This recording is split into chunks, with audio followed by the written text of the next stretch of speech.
ലോക്സഭാ തെരഞ്ഞെടുപ്പ് മുന്നിലെത്തി നിൽക്കെ വീണ്ടും ജനങ്ങളുമായി സംവാദിക്കാൻ മുഖ്യമന്ത്രി പിണറായി വിജയനും സംഘവും ജില്ലകളിലേക്ക് വരുന്നു.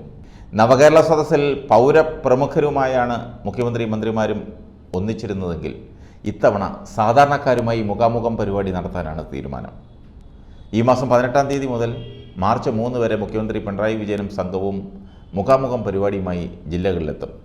ജില്ലകളിലെ വിദ്യാർത്ഥി, യുവജന, വനിതാ, സാംസ്കാരിക, ആദിവാസി, ദളിത്, ഭിന്നശേഷി, വയോജന പ്രതിനിധികളുമായി മുഖാമുഖം നടത്തും.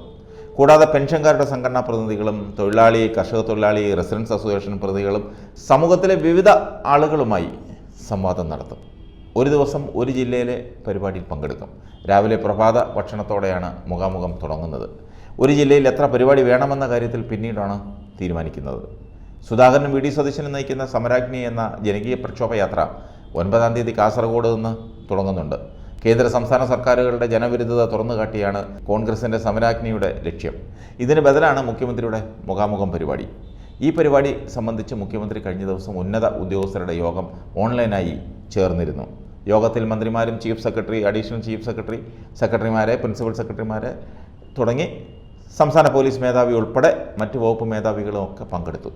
നവകേരള സദസ്സ് പോലെ പരിപാടി കൊഴുപ്പിക്കാനാണ് ഇടതുമുന്നണി ലക്ഷ്യമിടുന്നത്.